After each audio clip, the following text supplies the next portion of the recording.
The joyful sound of excited squeals and laughter floated up from the driveway, cutting through the stillness of Christmas morning. From the kitchen window, I watched my younger sister, Clara, bouncing with excitement next to a shiny red Volkswagen Beetle, its roof adorned with a massive silver bow. My parents stood beside her, grinning from ear to ear as they handed over the keys, their faces radiating pride. I'm Eliza, and it was in that moment that I realized I'd always be the afterthought in my family's narrative. Oh my God, I can't believe you guys did this. Clara's voice echoed through the glass. She was already behind the wheel, her hands caressing the steering wheel as if it were made of solid gold. I glanced at the stack of lottery scratch-offs sitting on the counter, my modest gifts to everyone. They hadn't even bothered to open them yet. The tickets were all I could afford, having drained every last penny into my culinary school applications. But explaining that to my family? It would have been pointless. They had already made their opinions about my hobby crystal clear. Eliza, my mother's voice broke through my thoughts. I turned to find her standing in the doorway, still wearing her coat. Why aren't you outside with everyone? Come see your sister's new car. I forced a smile, trying to mask my irritation. Just finishing my coffee, Mom. Her frown deepened, that familiar look of disappointment crossing her face. You could try being happy for her, you know. This is a big moment. I couldn't hold it in any longer. Oh right, because I'm the one who makes everything about myself. The words slipped out before I could stop them. Don't start, she warned, her tone sharp. Not today. I bit my tongue and watched her retreat outside. Through the window, I saw my father, grinning proudly as he showed Clara how to adjust her mirrors. The same proud smile I had never been able to earn. Not when I made the honor roll, not when I won the regional cooking competition, and certainly not when I got accepted to culinary school, only for them to refuse to help with tuition. Out of habit, my hand drifted toward the lottery tickets. I scratched one absent-mindedly, not expecting anything. Then I froze. 3 matching numbers. My heart began to race as I double-checked the winning combination. $50,000. I stared at the ticket, my hands trembling. With this money, I could afford culinary school. I could finally start building my dream of opening my own restaurant. I could prove to everyone that my passion wasn't a waste of time. But this ticket had been meant for them. The right thing would be to give it to my family, watch them celebrate yet another stroke of luck that would probably fund Clara's college or a vacation that I wouldn't be included in. Clara honked the horn playfully, and my parents laughed. None of them even noticed I wasn't there. I made my decision then and there. Carefully, I folded the winning ticket and slipped it into my pocket. I gathered the other scratch-offs and tossed them into the recycling bin. They wouldn't miss what they hadn't even bothered to open. Eliza, my father's voice called from outside. Get out here and take a family picture. I walked toward the door but paused with my hand on the knob. Through the window, I saw them gathered around the car, their breath visible in the cold December air. They looked complete without me, the perfect family of 3. I'm coming, I called back, but instead of joining them, I headed upstairs to my room. I opened my laptop to apartment listings. Within an hour, the winning ticket safely tucked into my wallet, I made my choice. Sometimes the best revenge isn't about getting even. It's about getting out. Thanks to their forgotten Christmas gift, I finally had my chance. The key felt heavy in my hand as I unlocked the door to my new apartment. It wasn't much, a small studio above a Thai restaurant downtown, but it was mine. The smell of lemongrass and garlic floated up through the floorboards, making my stomach growl despite everything. 3 weeks had passed since Christmas and my phone was still lighting up with missed calls from home. I had left a note explaining I needed space, but that hadn't stopped the constant stream of texts from my mother. Each one more guilt-ridden than the last. You're being selfish, Eliza. Your sister needs you right now. I dropped my duffel bag on the bare mattress in the corner and began unpacking the few kitchen items I had brought with me. My knife roll, a well-seasoned cast iron pan, and the basic essentials. The winning lottery ticket was safely stored away, the money already set aside for culinary school tuition and the security deposit for this apartment. A knock at the door made me freeze. Had they somehow found me? Hello, Lieutenant? A voice called, heavy with accent. I'm Antonio from downstairs. I opened the door to find a tall man in chef's whites. His salt and pepper hair was tied back in a short ponytail, and the name on his jacket read Executive Chef. I noticed someone moving in, he said, gesturing to the boxes. Wanted to introduce myself. We try to keep a family atmosphere here. The word family made my stomach turn, but there was something warm about his smile that put me at ease. His eyes caught sight of my knife roll through the open door. You cook, he asked, following my gaze. I tried to. Actually, I'm starting culinary school next month. His eyes lit up. No kidding. We're short-staffed downstairs. Could use someone who knows their way around a kitchen, even part-time. If you're interested. Before I could respond, my phone buzzed again. My father's name flashed on the screen. Complicated situation, Antonio observed, reading my expression. You could say that, I replied quietly. He nodded thoughtfully. Listen, come down tomorrow morning if you're interested. Sometimes the best therapy is keeping your hands busy and your knives sharp. After he left, I finally listened to my father's voicemail. His voice was gruff, angry. Your mother's upset and Clara's grades are slipping. Whatever point you're trying to make, you've made it. Time to grow up and come home. I deleted the message and opened my laptop, pulling up the culinary school website. The first term's tuition was due next week. My finger hovered over the submit payment button when another text came through. This time from Clara. Mom and Dad are freaking out. Where are you? I'm worried. This one hurt more than the others. Clara and I weren't close, but she wasn't responsible for our parents' behavior. Still, I couldn't risk telling her the truth. She had never been good at keeping secrets from them. The rhythmic sound of chopping vegetables was oddly calming as I worked in Antonio's kitchen the next morning, my focus sharp, perhaps more than necessary. Antonio, working beside me, occasionally offered tips on technique. You've got good instincts, he said, watching me adjust the heat under a simmering sauce. But you're angry. It shows in your cooking. Is that a bad thing? I asked, curious about his reaction. He shrugged, his expression thoughtful. Depends on what you do with it. Anger can fuel passion or destroy it. The difference is in your control. My phone buzzed in my pocket. Another text from my mother. I ignored it. Antonio continued, testing the sauce with a spoon. The people who hear us, they don't suffer when we let them consume our thoughts. They don't even know. The only one who suffers is us. I thought about the lottery ticket, about my quiet escape. Sometimes people need to learn they can't take others for granted. Antonio handed me the spoon, then added, but make sure your revenge doesn't become your purpose.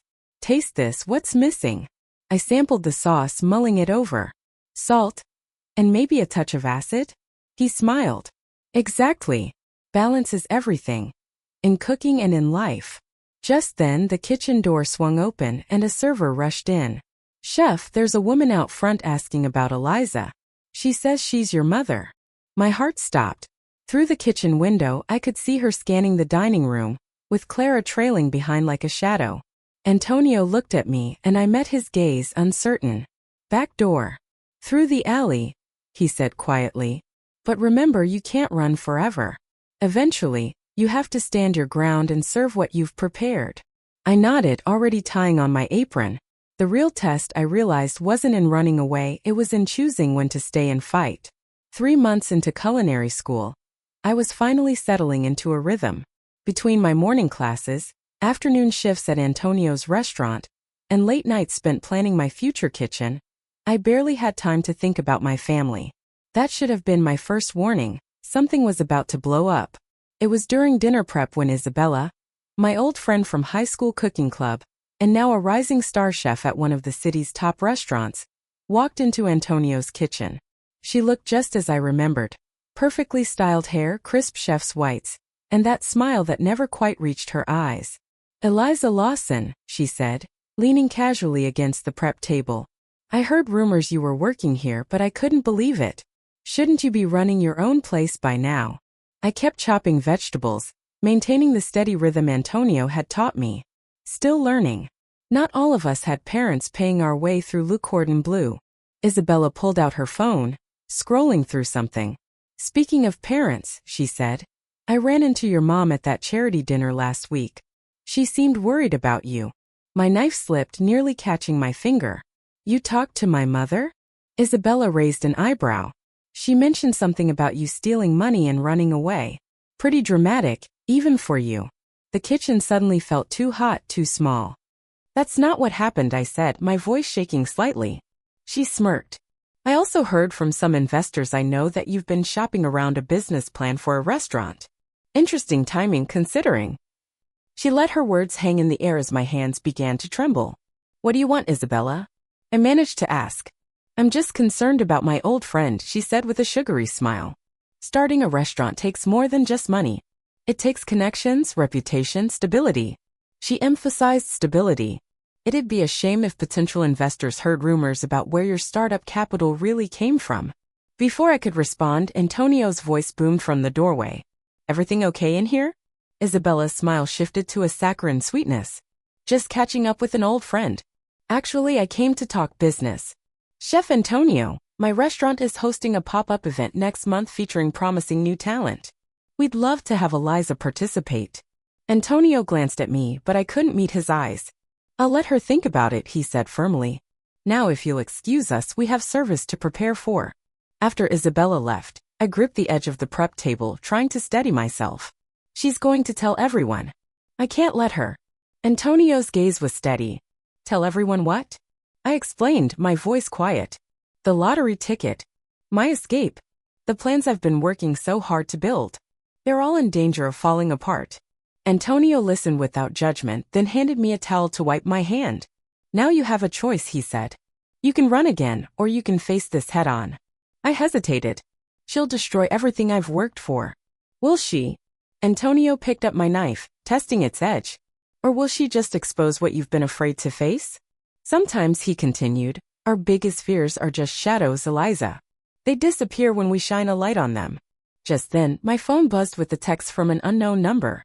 It was a screenshot of an email, presumably from Isabella to potential investors. The email detailed concerns about my financial irregularities and family issues. The pop-up event could be an opportunity, Antonio said, his voice calm. You can show everyone, Isabella, your family, these investors, exactly who you are and what you can do. Or it could be a trap. Most likely it's both. He smiled. But you're not that scared girl from Christmas morning anymore. You've learned more than just cooking techniques in my kitchen. I thought about the past 3 months, the burns, the cuts, the late nights spent perfecting recipes. Each small victory had built something inside me that went beyond culinary skills. What's that saying you always use? I asked. The hottest fires make the strongest steel? Antonio nodded. And you, my dear, are about to walk through fire. I picked up my knife and resumed chopping, each cut precise and purposeful. Isabella thought she could use my past to destroy my future, but she had forgotten the most important rule of the kitchen. Timing is everything. It was finally time to stop running and start fighting back. Tell her I'm in, I said, for the pop-up event. But I'm doing it my way. Antonio's smile grew knowing. Now that sounds like a chef talking. That night, at 3 a.m, I received a text from Clara. Can you meet me? Please don't tell Mom and Dad. I found her sitting in her Volkswagen Beetle outside Antonio's restaurant. Her eyes were red and swollen, and she had lost weight since Christmas. Her usually perfect hair was pulled back in a messy ponytail. I failed 2 classes, she admitted as I slid into the passenger seat. I can't tell them. They think I'm applying to pre-med programs, but I haven't even started the applications. The heater hummed softly, filling the silence between us. This card, the one that had symbolized everything wrong with our family dynamic, now felt like a confessional booth. Why pre-med? I asked, though I wasn't sure I wanted to know. I already knew the answer. Dad's dream, Mom's backup plan, my personal nightmare. Clara's laugh escaped, but it sounded more like a sob.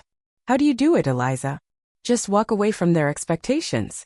I thought about the lottery ticket tucked away in my apartment, about Isabella's threats, about all the tangled lies that I had convinced myself were courage. I'm not sure I'm the best person to ask about making good choices right now. At least you made a choice, she replied, pulling out a crumpled piece of paper from her jacket. I found this in Mom's study. She handed it to me. She's been tracking your movements, talking to people around town. She knows about culinary school. My stomach sank. Does she know about the money?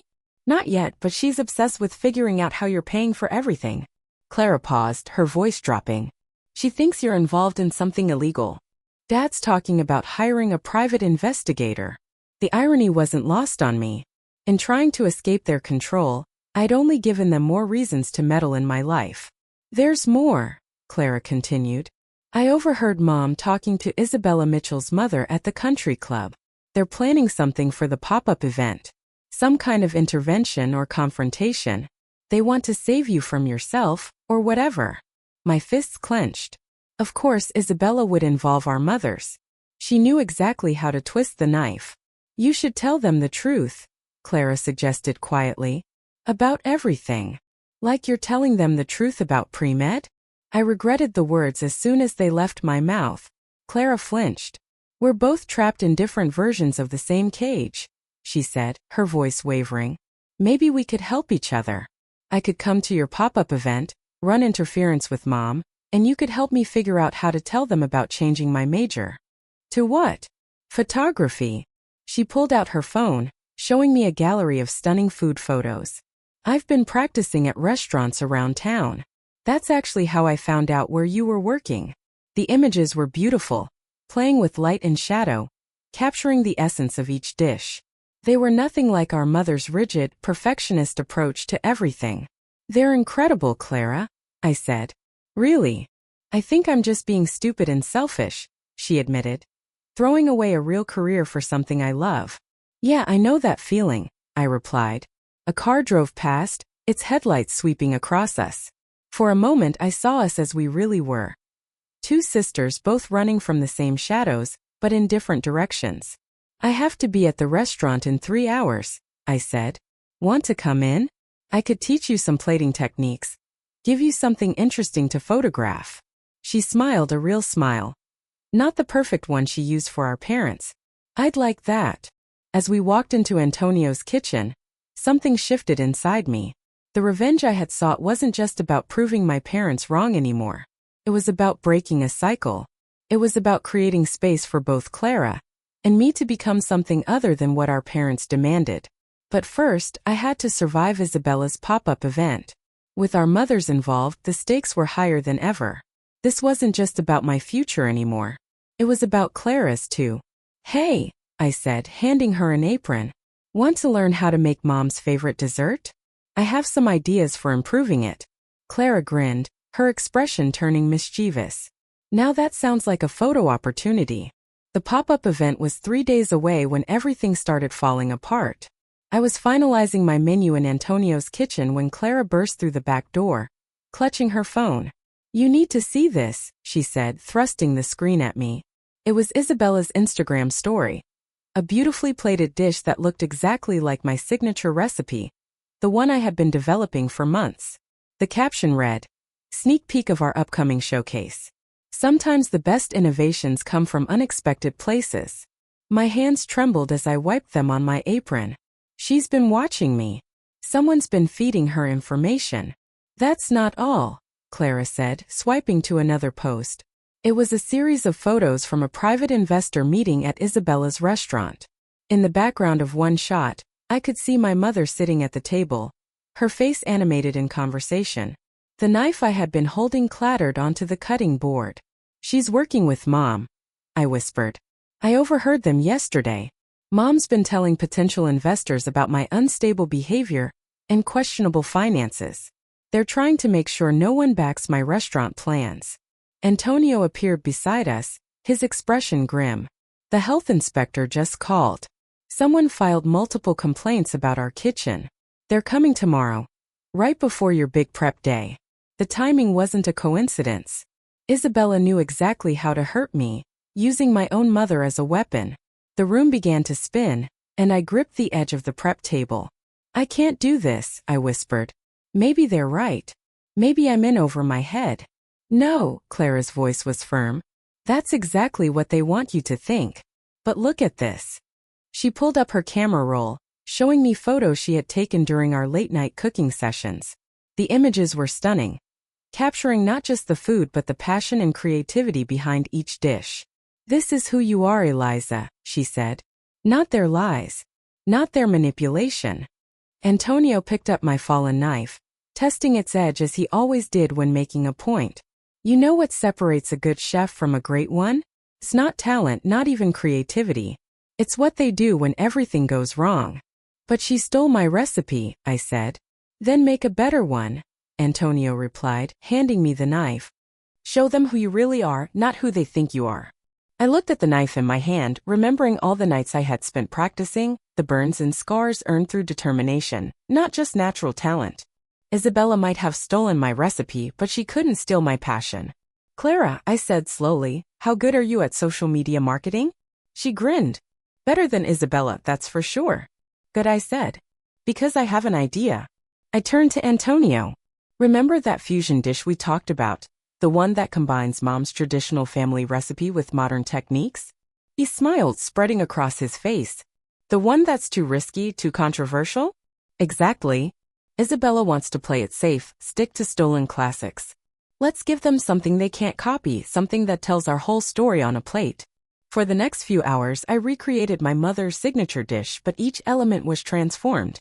The familiar comfort food of my childhood twisted into something new, something that spoke of both tradition and rebellion. Clara documented every step, her camera capturing the evolution from old to new. When the final plate was ready, even Antonio looked impressed. This isn't just food, he said. This is your declaration of independence. Clara posted the photos with a simple caption. Some recipes are passed down. Others are transformed. Coming soon to the Isabella Mitchell Showcase event. Within hours, the post went viral in the local food community. Isabella called twice, then texted, "You're making a mistake.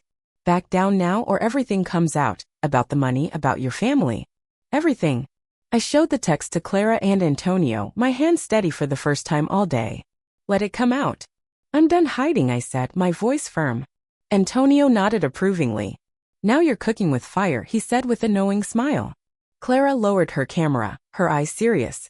"Just promise me one thing," she said softly. "When you face them, all of them, let me be there. Someone needs to document what happens when the golden child and the black sheep finally stand together." The pop-up event was no longer just about revenge or proving myself. It had become about breaking free from the recipes others had written for my life and finally creating my own. The night of the event arrived with all the subtlety of a kitchen fire. I stood in Isabella's prep kitchen, surrounded by other young chefs, all of us vying for the attention of potential investors. My station had been placed next to a drafty service door, the burners running mysteriously cold, the equipment malfunctioning. Isabella passed by, her voice dripping with false concern. "Such a shame," she said, feigning sympathy, "but working with subpar tools builds character, doesn't it?" I kept my focus on my prep work, trying to ignore how she had positioned my mother at a prominent table directly in my line of sight. Catherine Lawson sat there like a queen, her judgmental expression wearing a crown. With 10 minutes to service, someone called out. My hands shook as I reached for my sauce, only to find the container empty. I had filled it just moments ago. I had only turned my back for a moment, looking for something. Isabella held up the familiar container. "Oh, this?" I found it by the sink. It looked spoiled, so I tossed it. Health and safety, you know. 3 months of work, gone in an instant. My fingers gripped the knife so hard that my knuckles turned white, the memory of Antonio's words about control under pressure ringing in my ears. But this wasn't just pressure, it was calculated destruction. "Eliza," Clara's voice broke through the tension. She appeared at my station, her camera in hand. "Mom's talking to the investors. She's showing them something on her phone." My stomach dropped. Through the service window, I could see my mother gesturing animatedly, the investors' faces growing serious as they looked in my direction. One of them stood up, shaking his head, and walked out. "It's the lottery ticket," Clara whispered. "They know." The room started spinning. Everything I had built, every careful step toward independence, was crumbling. Without investors, without my signature sauce, without Chef Lawson's support, it felt like all was lost. Then a voice cut through the panic. "Health Department. We need to discuss some concerning allegations about your food handling practices." Of course, the final nail in the coffin. I looked around the kitchen, Isabella's triumphant smile, my mother's satisfied expression, and the other chefs pointedly avoiding eye contact. This was what total defeat felt like. "I'm done," I whispered, tying my apron. "They win." "No," Clara grabbed my arm. "Remember what you told me about Mom's recipe? About making it your own? So your sauce is gone. Make something better. Something they can't steal or destroy." I shook my head, defeated. "With what?" "I have nothing left." "You have me." She pulled out her phone, showing me the photos she'd taken during our late-night cooking sessions. And then she showed me the last one, a photo of me and Antonio in the kitchen, laughing as I experimented with a failed dish that had accidentally turned into something amazing. Sometimes the best dishes come from disasters, Antonio had said that night. I looked at my nearly empty station, the basic ingredients that remained, my sister's determined face, and my mother, now walking toward us with that familiar expression of disappointment. "Eliza," she started, "this has gone far enough. It's time to." You're right, I cut her off, reaching for my knife. It has gone far enough. I turned to Clara. Start filming. What are you doing? Isabella demanded, rushing over as I began rapidly chopping the few ingredients I had left. I'm cooking, I said, my knife moving with purpose. But not your way. Not Mom's way. Not anyone else's way. My way. I had 20 minutes until service, no sauce, no investors, no support except for my sister's camera and my own shaking hands. Everything I had planned was in ruins, but maybe that was the point. Maybe I needed to lose everything I thought I wanted in order to find what I actually needed. Last call for plating, someone called from the kitchen. I looked at my creation, simple, honest, born from desperation and defiance. It wasn't perfect. It wasn't what I had planned, but it was authentically mine. Ready? Clara asked, her camera focused on my hands. I nodded, picking up the first plate. Through the service window, I could see the remaining investors waiting, my mother among them. This was it. My last chance to prove that sometimes the worst moments can lead to the best creations. Time to serve, I said, pushing through the door. I hope they're hungry for the truth. The silence in the dining room was deafening as I presented my improvised dish. Through Clara's camera lens, I watched as the investors leaned forward, their expressions shifting from skepticism to curiosity. My mother's face remained carefully blank, but her hands betrayed her nervousness, twisting the napkin beneath the table. This isn't what was advertised, one investor said, studying the plate. No, I agreed. It's better. This is what happens when someone tries to sabotage your carefully planned menu. You either give up or you create something new. I locked eyes with Isabella, who had emerged from the kitchen. Would you like to explain why my original sauce disappeared? Or should we ask my mother about the convenient timing of the health inspector's visit? Eliza, my mother warned. But I wasn't finished. You know what's funny? I said, my voice steady. I spent years trying to recreate your recipes, Mom, trying to earn your approval. But tonight, when everything was taken away, I finally understood something. The best dishes come from hunger. Not just hunger for food, but hunger for recognition, for acceptance. The investors were now sampling my dish, and their murmurs of appreciation were growing louder. Clara moved around the table, capturing their reactions, how they gestured to each other with raised eyebrows and nodded heads. This is unexpected, the lead investor said, impressed. The fusion of traditional and modern techniques. The balance of flavors, it tells a story. That's because it's my story, I replied, my voice steady. Not the one they wanted to tell, but the real one. The story about making something from nothing, about turning rejection into fuel. Isabella stepped forward, her composure cracking. You think you're so special, some scrappy underdog who... No, I cut her off. I think I'm exactly what you're afraid of. Someone who doesn't need your approval anymore. Any of you. At that moment, my father walked in, stopping short at the scene before him. I hadn't seen him since Christmas morning, and his presence sent a jolt through the room. What's going on here? He demanded. The lead investor spoke first. Your daughter is about to receive an offer of backing for her restaurant concept, that is, if she's interested. I saw my father's expression shift from confusion to something else, something I'd never seen before. Recognition, maybe, or regret. The lottery ticket, he said quietly. That's how you did all this, isn't it? The one you gave us for Christmas, the one you never bothered to open. Yes, I corrected, my voice cold. My mother stood up abruptly. You had no right to. To what? I interrupted, meeting her gaze. To want something different than what you planned? To succeed without your permission. I gestured toward Clara, still filming. Ask your golden child how she feels about medical school. Ask her what she really wants to do with her life. The room fell silent again, all eyes now on Clara. She lowered her camera, her hand steady, even as her voice shook. I want to be a photographer, she announced. And Eliza's going to hire me to shoot for her restaurant's marketing. You're hiring no one. Isabella snapped. This isn't a publicity stunt, the lead investor interjected. We're very impressed. Both with the food and with how you handled unexpected challenges, Miss Lawson. My father stepped forward and reached into his jacket, pulling out a wrinkled scratch-off ticket, the one I had given him for Christmas. He still hadn't scratched it. I kept it, he said, holding it up. Don't know why, maybe because it was the last thing you gave us. He cleared his throat. I'd like to scratch it now if that's okay. And whatever it's worth, I want to invest it in your restaurant. My mother protested. William. He held up his hand, silencing her. No, Catherine. We've done enough damage trying to control their lives. Look at what Eliza created tonight, when everything was stacked against her. Look at Clara's photography. These aren't the failures we feared. These are artists. The investor smiled, sliding a business card across the table. I believe we have some details to discuss, Miss Lawson. I picked up the card, then looked at my father's unscratched ticket. Keep it, I said. Some gifts are worth more unopened. Isabella stormed out, but I barely noticed. I was too busy watching my father's face, finally seeing me, not as a disappointment, but as a chef. As myself. So I said, turning to the investors, let's talk about opening night. 6 months after the pop-up event, I stood in my own kitchen, watching dinner service unfold through the pass. The restaurant was packed as it had been every night since opening. Clara's photographs lined the walls, artistic shots of our signature dishes alongside candid moments of our family's journey. The door swung open and Antonio walked in, carrying a familiar envelope. Special delivery, he said, handing it to me. Found this at my restaurant. I looked at the return address. It was Isabella's.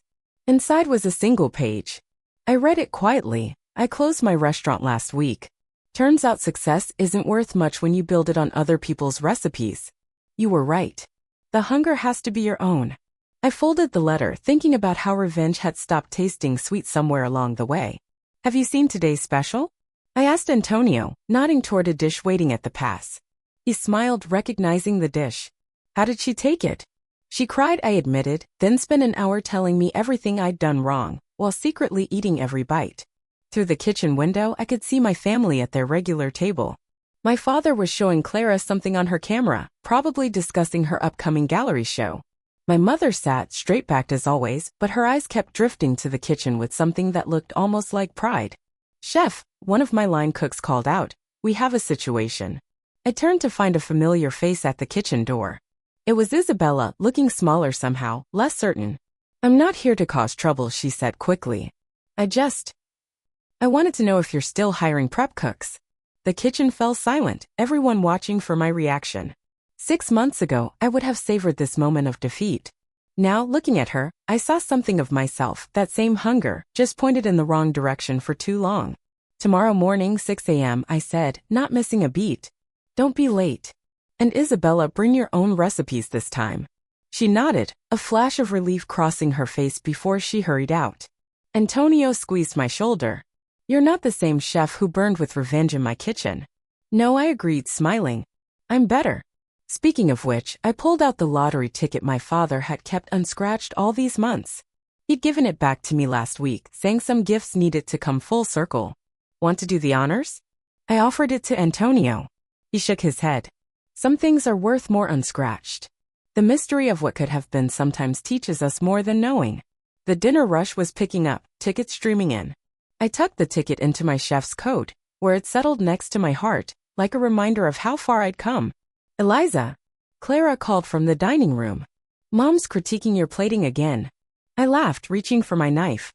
Tell her if she wants to reorganize my garnishes, she'll have to put on an apron and do it herself. To my surprise, moments later, my mother appeared in the kitchen doorway, already rolling up her sleeves. Well, she said, are you going to show me how this new version of my recipe works or not? I handed her an apron, watching as she tied it with practice movements that mirrored my own. Some wounds heal slowly, I realized, but they do heal, especially when seasoned with time, truth, and just a pinch of forgiveness. Okay, Mom, I said, making space at my station. Let me show you how hunger makes everything taste better. The kitchen hummed around us, a symphony of sizzling pans, clicking plates, and calling tickets. My restaurant, my rules, my family. Both the one I was born into and the one I had built. Not perfect, but perfectly mine. And somewhere in my chef's coat, an unscratched ticket reminded me that sometimes the best revenge isn't serving a cold dish. It's inviting your enemies to a warm table and teaching them how to cook for themselves.